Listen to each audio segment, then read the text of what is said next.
amigos, queridas amigas. Boa noite. É um prazer estarmos aqui novamente para nós desenvolvermos nossos trabalhos. E hoje o nosso prazer é duplo, né? Nossa alegria é dupla, porque nós vamos ter a palestra da Ivana Bernardo, nossa amiga, que ela vai falar sobre bem-aventurados os pobres de espírito. E nós vamos também inaugurar a nossa biblioteca. Biblioteca Lucas Evangelista. Para nós inaugurarmos a nossa biblioteca, eu gostaria de apresentar para vocês a Renata. Renata, você pode vir aqui? E a Rosane também. Eu vou... Boa noite.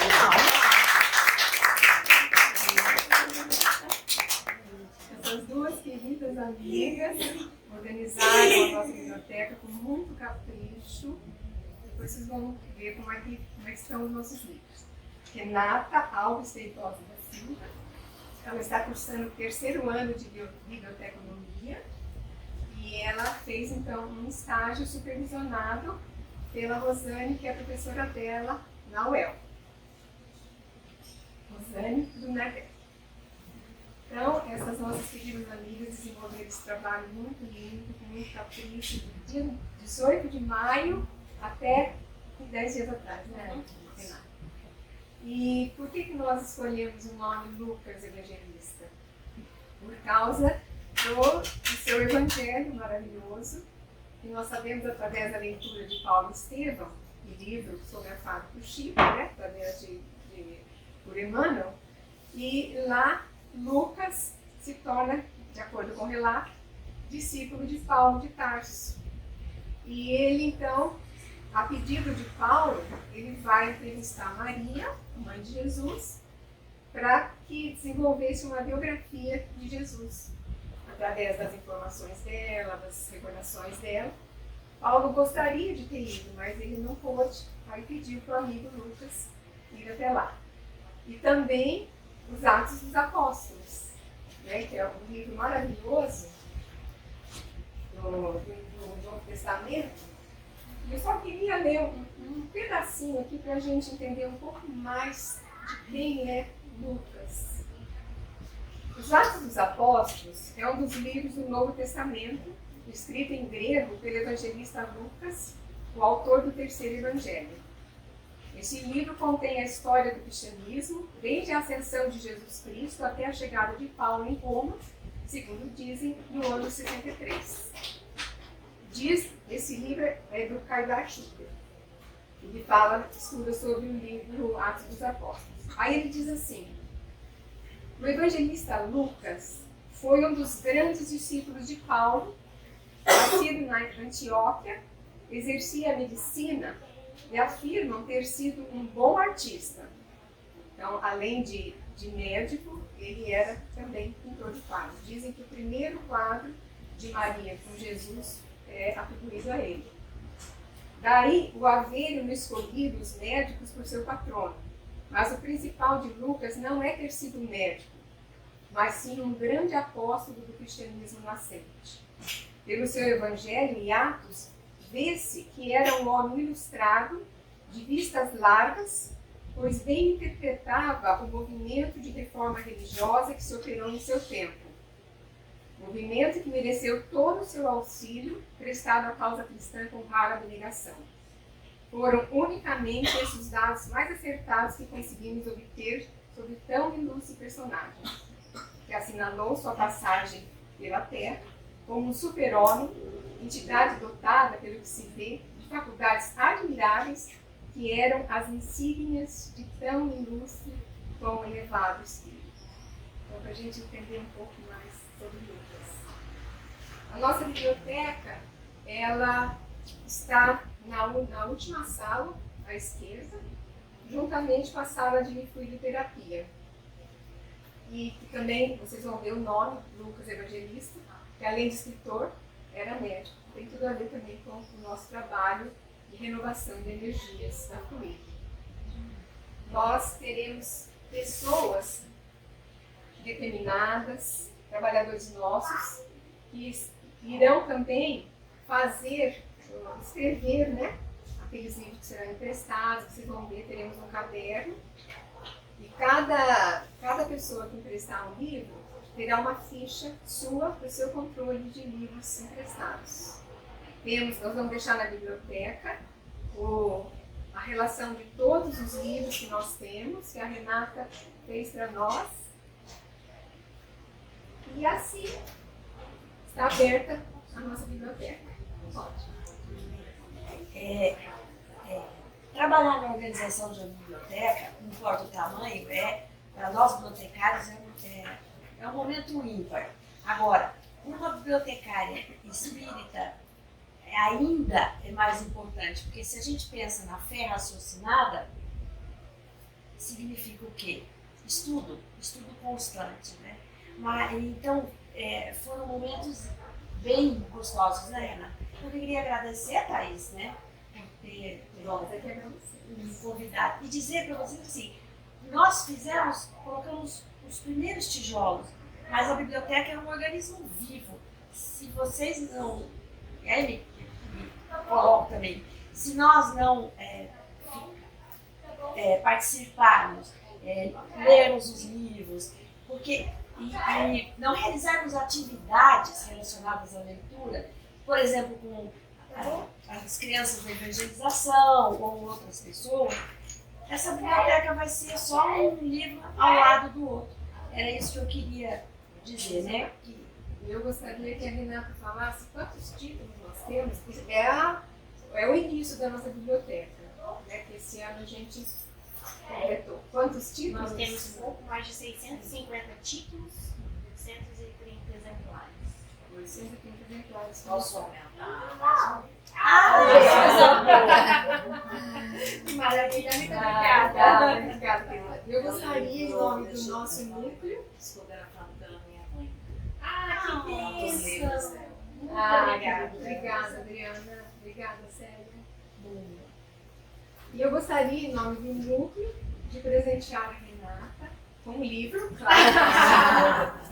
E também a Rosane com muito amor e agradecimento a tudo.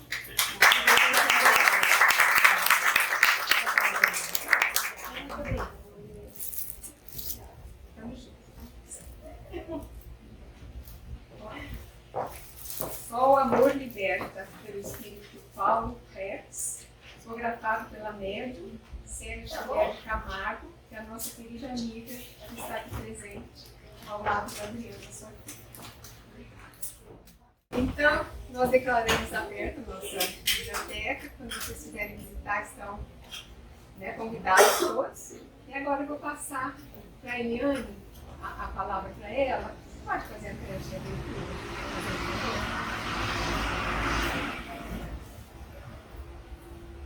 Boa noite a todos.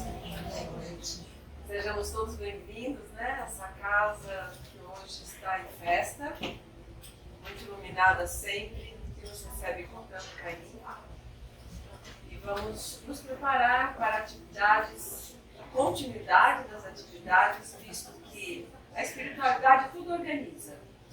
E assim, com certeza, nos preparou para aqui chegar, nos preparou para esse impacto maravilhoso desse encontro tão querido, com corações que a gente já conhece, a gratidão de ver a Célia, tudo bem?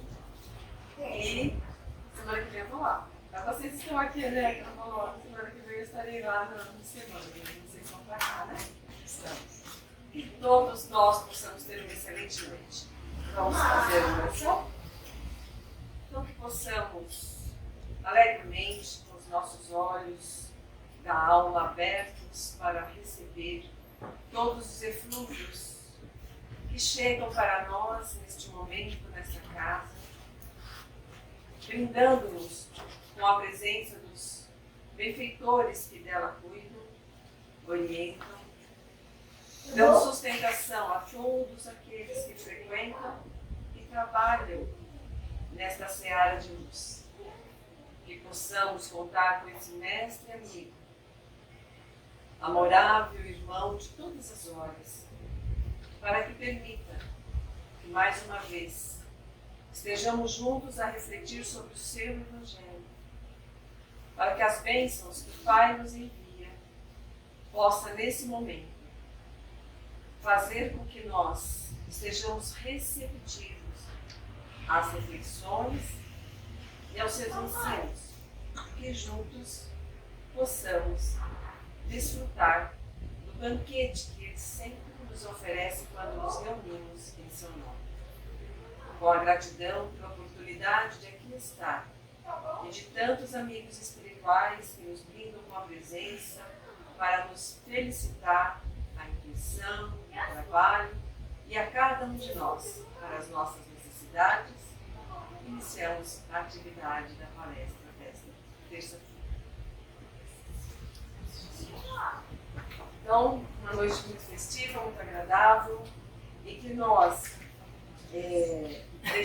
trouxemos como proposta justamente a reflexão de um trecho do Evangelho. Um trecho que particularmente me toca bastante e que pode, para mim, a partir do momento que a gente estudou, fazer uma diferença muito grande. Esse trecho, bem-aventurados os pobres de espírito, está no capítulo 7 do Evangelho segundo o Espiritismo. Ele tem todo um precedente preparatório, né? Kardec é muito preciso na sua didática. E que para que a gente possa conhecer toda a sua estrutura, é preciso que a gente não deixe de estudar, como disse a nossa bibliotecária, né? Como ela é importante nós nos debruçarmos sobre o estudo. E o Evangelho é um livro de cabeceira. Nós precisamos tê-lo continuamente. É uma gratidão realmente aceitar o convite da casa mais uma vez, para que a gente possa compreender que antes dele falar dos aflitos, ele faz uma preparação. Mas a partir desse capítulo, que é o mais longo, é chamado o capítulo que representa a nossa condição atual, como nós estamos nesse contexto, aflitos por uma série de questões em nossas vidas. Após ele traz 2 outros capítulos muito preciosos, que é justamente o Cristo Consolador, sendo talvez o menor capítulo na contraposição das aflições e de todo o entendimento que ele vai falar para nós sobre os estudos que ele faz no Bem-aventurados os Aflitos, que é o capítulo 5, ele vem na sequência com o Cristo Consolador, nos preparando para poder entender essa pobreza de espírito que ele vai tratar no capítulo 7. Então, se no 5, o maior capítulo que nós temos, vai falar de todas as nossas aflições, no capítulo 6, ele vai trazer quem é que vai resolver as nossas aflições. E ele tem apenas algumas mensagens, não tem instruções dos espíritos, porque nem precisaria, que essas mensagens são todas do Espírito de verdade. São preciosos textos coletados por Kardec para que ele possa introduzir, no capítulo 7, a nossa condição de compreender o que Cristo quis dizer na sua primeira fala pública. Bem-aventurados os pobres de espírito foi a primeira frase que Jesus falou publicamente, oficialmente, começando o seu missionário. Então tem uma marca muito importante. Essa pequena frase que a gente destaca, que Kardec faz toda uma estrutura para que a gente possa entender, ele faz parte do Sermão do Monte, Sermão da Montanha. Todos nós já ouvimos, conhecemos. E esse sermão é tão precioso que chegam a dizer que se todos os livros da Terra por algum momento sumissem, desaparecessem, mas se o Sermão do Monte ficasse, tudo estaria ali. Nada estaria perdido. Porque todos os outros livros tentam explicar, tentam fazer as relações de vida, de conteúdos que estão postos trazidos por Jesus nesse capítulo Sermão do Monte, que não é restrito só às bem-aventuranças. Tem uma série de conteúdos indispensáveis para a gente ler. Kardec, no Evangelho segundo o Espiritismo, traz para nós aspectos pensados para que pudéssemos entendê-lo. Mas, na verdade, os pobres do Espírito, nessa primeira fala, vai trazer para aquele contexto histórico uma mudança radical. Lembremos que antes de Jesus, até a contagem dos anos foi modificada. Ele vem e marca a história. E é com esses aproximadamente 30 anos que ele começa a fazer. Antes de subir ao monte para falar, ele já falava assim, a miúde, nas praças públicas, em pequenas reuniões, fez os convites aos seus apóstolos. Mas é aqui, no Sermão do Monte, que ele vai fazer um marco histórico de entendimento importante para nós compreendermos o que significa essa fala de Jesus. Já imaginaram vocês estarmos numa beira de um monte com Jesus sobre esse monte falando para nós? Só isso já seria um embevecimento para a nossa alma. Seria uma grandiosidade tão grande que nós não teríamos condições, talvez, de cabermos em nós. Mas, infelizmente, não foi exatamente o que aconteceu. Porque cada coisa a seu tempo, hoje, nós conhecemos Jesus de acordo com os nossos buscas, com os nossos ensinos, com os nossos estudos, mas, àquele tempo, era preciso que ele chegasse, como estava previsto nas profecias, que chegasse o Salvador, que a gente vai falar daqui a pouquinho mais um pouco sobre isso. Mas o que ele vai fazer ali com esse início, com essa fala, com essa primeira vez que ele vai falar publicamente, e ele solta esta frase: bem-aventurados os pobres de espírito.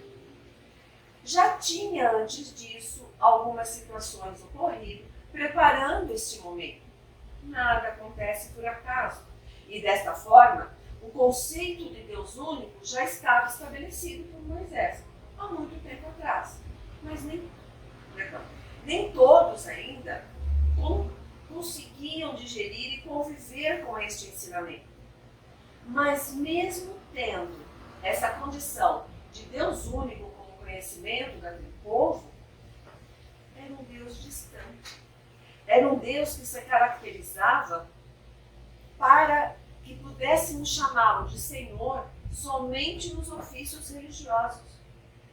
No contexto do dia a dia, entre as pessoas, não se falava o Senhor, como a gente fala hoje, o Senhor nosso Deus.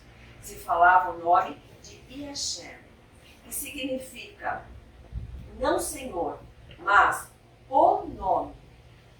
Então, era o nome, que era aquela referência que se fazia a Deus. Era uma coisa um pouco distante, e mesmo no Pentateuco, que precede, que faz parte ali da Torá, Gênesis, Êxodo, Levítico, Números, tratava na relação com Deus sempre de uma adoração. Eu falei Pentateuco, eu falei só 4 livros, correto? Falta o 5º. Só no 5º livro, que é o Deuteronômio, é que começa a se estabelecer uma relação de se pensar e de se estar ali escrito amar a Deus. Antes disso, todo esse tempo passando, se construindo as regras para frear uma sociedade tão difícil, tão ainda apegada à materialidade, tão envolvido com rituais, com algumas culturas, algumas formas de pensar muito ainda arraigadas no materialismo, era uma adoração a Deus. E aí em Deuteronômio começa a vir essa ideia era de adorar, e aí vem essa ideia de amar. O impacto disso, para nós, parece simples. Adorar, amar, é uma questão de se falar. Porque o adorar era colocar a divindade lá em cima e nós aqui embaixo. para ser obedecido, para estar sobre a sua tutela simplesmente, da forma como a lei mosaica vinha estruturando, com tantos e tantos artigos de regras, para que pudesse frear algumas relações muito difíceis naquele contexto. Uma outra questão que essa frase traz para nós, e que no contexto ali também não existia, é uma questão básica para nós espíritas. É um princípio básico, a imortalidade. A imortalidade, até então, era visto como uma vida longa. Alguém que tinha, e era isso representado até por alguns personagens que tinham 600, 400, 900 anos, se relatavam ali nos textos, que eram como se fossem pequenos deuses. Esses personagens, eles eram abençoados pela sua longevidade, mas ninguém falava que tinha imortalidade, que nós éramos espíritos imortais. Nesse contexto, eram abençoados, portanto, aqueles que tinham muito tempo de vida, que muda isso quando ele vem e traz todo o conceito de imortalidade como uma das grandes bandeiras, quando ele fala para nós, né, aparece para Maria, quando ele traz toda a estrutura de que o Consolador viria explicar aquilo que nós não entendemos, ou então a única palavra, a única parábola que ele traz dos seus ensinamentos com o nome de personagens, que é o Lázaro e o mal rico, né, o Lázaro e o rico, que ele fala nessa passagem lá quando eles chegam nos dois desencarnados e a relação que estava acontecendo. Então ele começa a pincelar ali, pelas suas falas, a questão de imortalidade. E quando ele fala bem-aventurado, são os pobres de espíritos, porque deles será o reino dos céus, ou seja, nós estaremos em algum lugar, mas algum lugar aonde existe o conceito que ele vai depois esmiuçar no seu mecenato, nos seus estudos, no seu evangelho, sobre a questão da imortalidade. Então foi um outro pilar derrubado por Jesus. E o terceiro pilar é porque tudo ali era muito apegado às questões materiais. Então quem era abençoado? Quem tinha muito dinheiro. Esses eram aqueles que tinham mais bênçãos, que tinham posses ou poder. Assim sendo, o povo judeu foi escolhido para falar, olha, é diferente, não é desse jeito. Esse Salvador está chegando para falar para nós que os pobres de espírito é que herdarão o reino dos céus. E esse povo judeu tinha que divulgar essa lei. Mas eles conseguiram.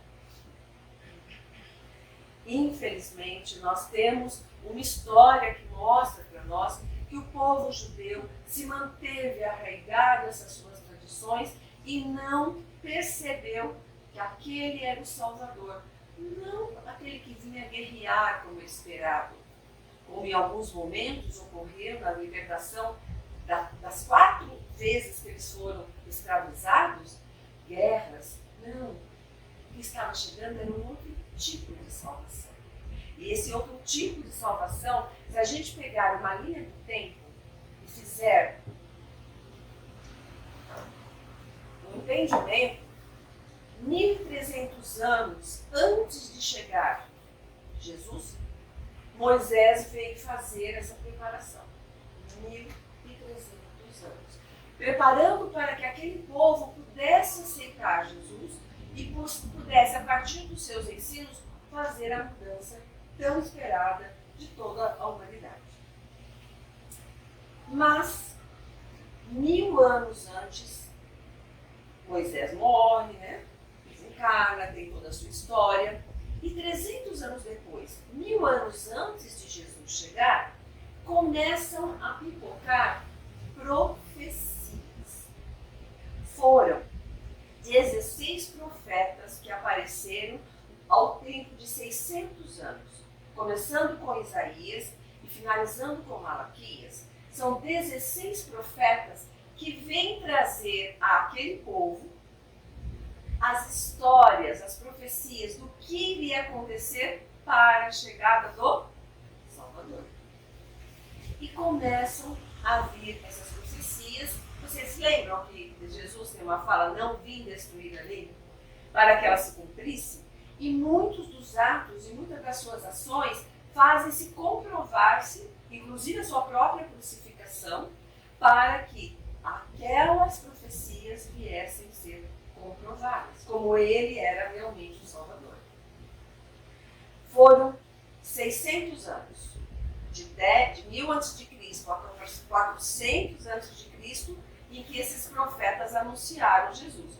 Tudo para comprovar que aquele homem que subiu ao monte e estava começando o seu messianato fosse considerado o Salvador. 400 anos antes de Cristo. Silêncio total. Se Moisés nos trouxe uma série de regras, mas trouxe também para nós o Decálogo, e que, para nós, né, a primeira psicografia direta, né, ali exposta com os 10 mandamentos que regulavam de uma forma bem explícita, uma aproximação das questões da espiritualidade, saindo da materialidade, com 7 nãos, 3 o que fazer, é que não há, não fumte, não há, e fala, honrar pai e mãe, Deus sobre todas as coisas. Então, vem 7 ainda freios maiores e 4 para que a gente possa pensar em como fazer as coisas. 1.300 anos antes. 1000 anos começam as profecias. 400 anos antes não tem mais comunicação. O que era isso anterior? Era o plano espiritual trazendo comunicações para o plano material, através dos profetas ou Moisés e outros tantos. Durante esses 400 anos antes da encarnação de Jesus, não tem comunicação. Não vem profeta, não vem ninguém. E começa a ficar meio que perdido. Aí começam a surgir aqueles povos que começaram a organizar toda aquelas estruturas. Aquelas tribos que a gente vê falar no Velho Testamento, os saduceus, porque eles vão trazendo algum entendimento diferenciado, mas pelo entendimento deles. São 400 anos de preparação para que o Cristo chegue. E o Cristo chega, encarna, anunciado por Gabriel, como estava nas profecias, vem todo dentro de uma situação organizada para ser o Salvador, mas sobe só 30 anos, mais ou menos 30 anos depois, ele sobe o monte e na sua primeira vez que fala, quando ele abre a boca, ele fala: bem-aventurados os pobres de espírito. Aquele povo já tinha sido escravizado 4 vezes. No Egito, Moisés libertou. Na Babilônia, os persas escravizaram, foram libertados. Alexandre o Grande escraviza-os também e eles são libertados pela primeira vez no movimento de sacerdotes com o povo. Não um único que vai liderar, mas não, os sacerdotes lideram o povo e vai. Estavam na 4ª escravidão. Roma os escravizava. Os escravizava e eles esperavam o Salvador como estavam nas profecias, entendendo que viria um guerreiro, entendendo que, cumprindo as profecias, viria um Salvador que pudesse ser o prometido e que herdaria o trono de Davi. Esse rei Davi, ele era muito truculento logo no começo, mas ele se arrepende, ele se transforma e se torna um dos, se não o maior rei de Israel. E eles tinham essas profecias dizendo que viria o Salvador da linhagem de Davi. Então eles estavam esperando alguém que nascesse, que fosse ali um guerreiro da linhagem de Davi. E o anjo Gabriel, quando vai anunciar em Lucas 1:32, a chegada desse mensageiro divino, quando ele entrevista Maria, faz toda... Ele não conheceu Jesus, ele tem um dos evangelhos mais lindos que a gente, né? Porque ele é um evangelho muito tocante. O dele e de João são diferenciados, né? Apesar de ser sinótico também, mas ele é bem diferenciado. O que ele fala? Que o Filho do Altíssimo chegaria, ou seja, o Filho de Deus, o Supremo Salvador. E o Senhor lhe dará o trono de Davi. Pronto. Então, estão esperando esse guerreiro. João Batista, seu primo, vem um pouco antes e começa a fazer, naquela época, algumas também colocações dizendo que chegaria realmente quem seria o Salvador, que não era ele. Que ele tinha um grupo também de pessoas, que alguns deles também passaram a ser apóstolos de Jesus. Ele transfere alguns daqueles que eram seus seguidores para Jesus. E esses discípulos vêm todos eles se distanciar de João Evangelista, João Batista, vem se distanciar dele para seguir Jesus quando há o encontro de João Batista e Jesus, quando eles começam a ter o momento certo de começar o messianato, que é quando vai acontecer tudo que nós estamos falando, ele sai de cena e deixa Jesus, dizendo que era ele realmente que seria o Salvador. Então tinham muitas provas de que Jesus era realmente aquele que viria salvar o povo judeu. Ele pega os seus discípulos, depois de um tempo ali, né, fazendo toda aquela preparação, sobe a montanha e faz o seu discurso mais longo, mais importante, a síntese da sua doutrina. Quem não teve a oportunidade de pegar o Velho Testamento e ler o sermão inteiro, é muito interessante, é bem bacana. Quem que estava ali para ouvi-los? Quem estava ali para ouvir? É Jesus, porque na verdade estavam os apóstolos que se assentam junto a ele. O povo que estava ávido, porque percebamos que a equipe de trabalho de Jesus não foram só os 12 apóstolos.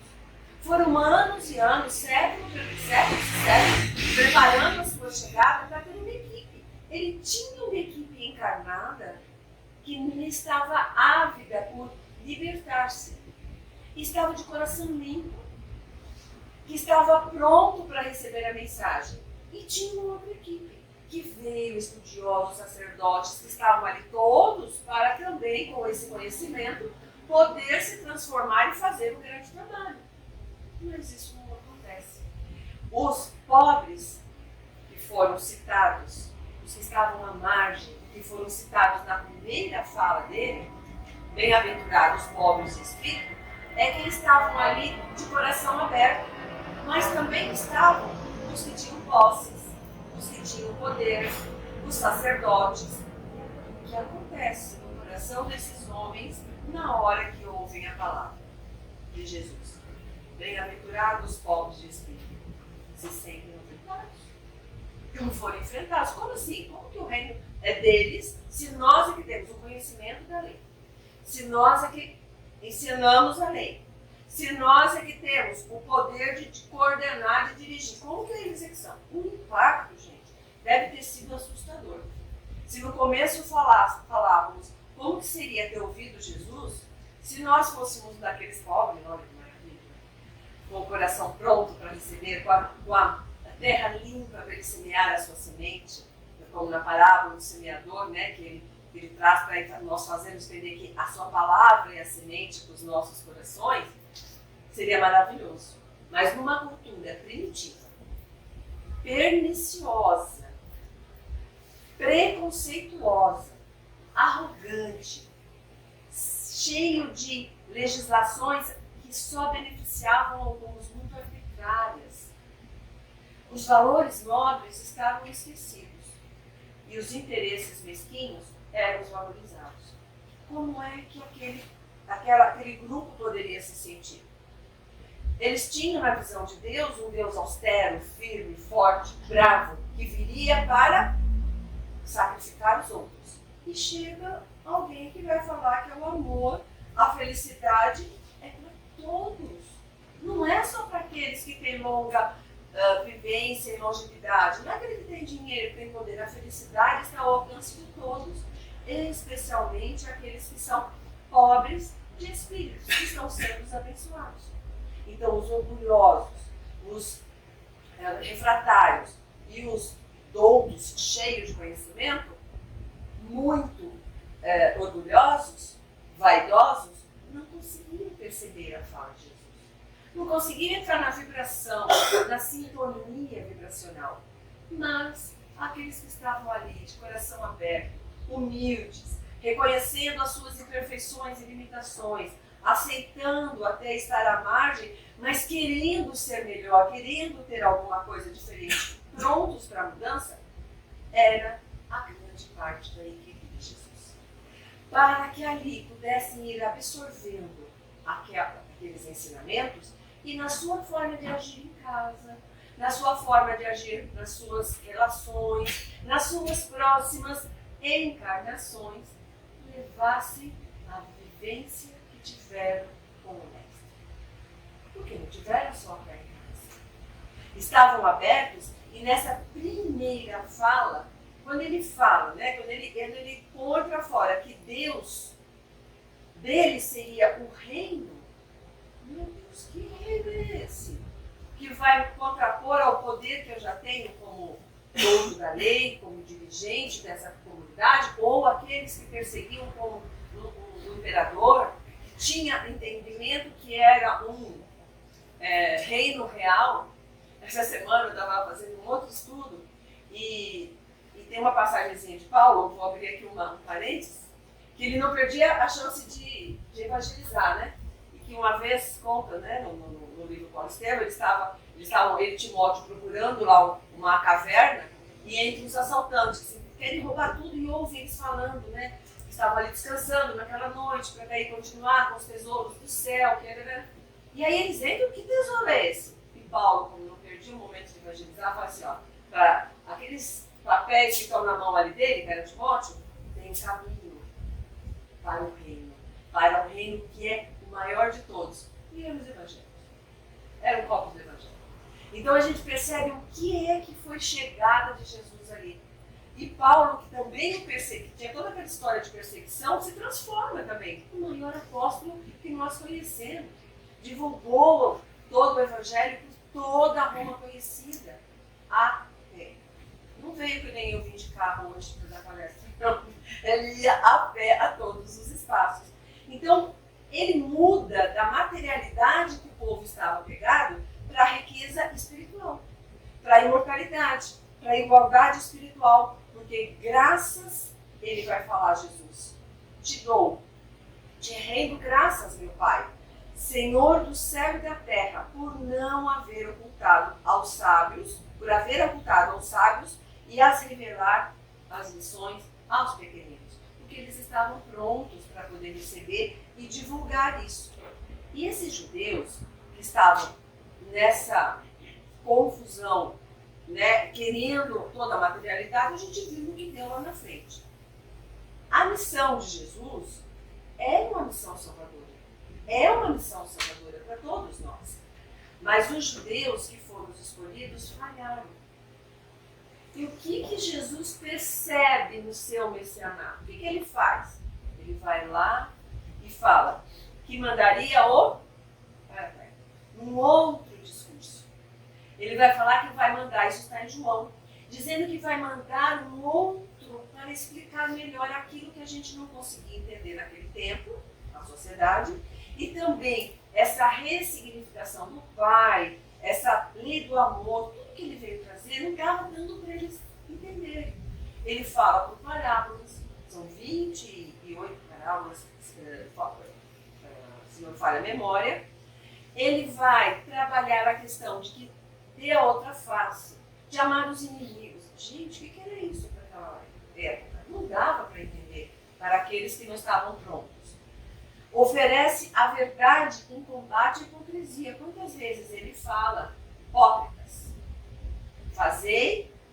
falar uma coisa e fazer outra, na fala de Jesus, ok? Dá a prova da imortalidade após a morte e vai trazendo para nós, nessas 26 parábolas, nos 4 discursos, do monte, do profético, do cenáculo e dos 8 ais, e é ali no profético que ele vai falar dos feitiços chegando. explicando para nós, também lá no Monte das Oliveiras, que viria essa doutrina maravilhosa, que deve ter muitos artigos desses 600 livros que vocês têm disponíveis ali para estudarem, para lerem. E nós, quantos irmãos estão trazendo para nós conhecimentos maravilhosos? Podemos destacar, né, Divaldo, de quase 100 anos, trazendo para nós ainda conteúdos, palavras e livros para explicar, para esmiuçar tudo aquilo que Jesus pode nos trazer. Jesus, então, vai nos mostrando caminhos. Quem se elevar será rebaixado, falou. Era o que estava acontecendo ali. Eles estavam ali, aqueles mais doutos, os sacerdotes, os de poder. Bom, vamos ver o que ele vai falar para que a gente possa, de alguma maneira, pegá-lo e contradizê-lo. Ou ver o que é realmente que ele está querendo derrubar com relação a nós. Pois que quem é maior está à mesa ou quem acerta. Quem que é o maior? Aquele que oferece, como ele ofereceu, a sua própria vida, para comprovar as profecias dizendo que ele era o Salvador, que ofereceu todas as sementes do Evangelho para que nosso coração pudesse se fazer recompletar de tanta luz para que a gente pudesse aprender. Esses é que são os pobres. Vai dizer ainda, quando for convidado para alguma das bodas, não tomes o primeiro lugar. Mostrando para nós a necessidade de humildade diante de qualquer situação e de qualquer convite, porque pode ser que aquele lugar esteja preparado por uma outra pessoa.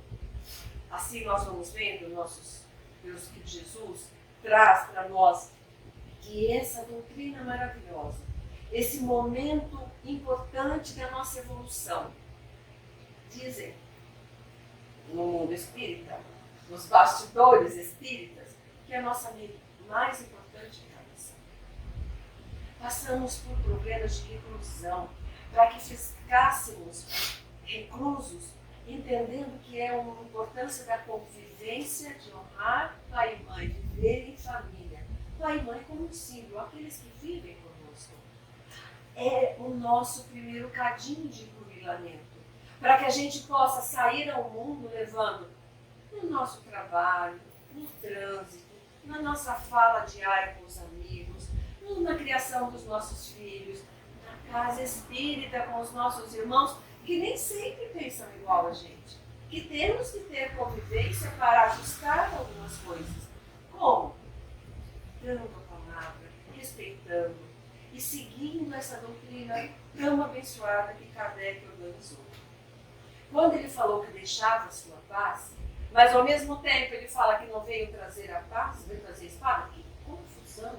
Porque haveria contradições, haveriam situações em que era necessário se repensar se aquilo que nós estamos fazendo é o correto. E a doutrina não tem erro. A Thaís ofereceu hoje, em homenagem, né, à abertura da biblioteca, um livro preciosíssimo que nós pouco lemos, Obras Póstumas. Nós tivemos a gratidão de poder estudá-lo durante um ano e meio com o grupo online. Quantos textos preciosos ficaram sem ser publicados, e a Meli com o grupo de amigos, que era outra equipe também de Jesus encarnada à época de Kardec, para que pudesse o Espiritismo chegar à doutrina, organizaram para nós. Não deixem de ler. São capítulos de muitos assuntos. São importantes. Se nós só conseguirmos estudar os 5, nós ganhamos a encarnação. Mas existem muitos irmãos que estão trazendo para nós formas de explicar. Quem quiser conhecer um pouquinho mais dos bastidores do Sermão do Monte, dá uma chegadinha lá na Boa Nova. Vocês conhecem o livro Boa Nova?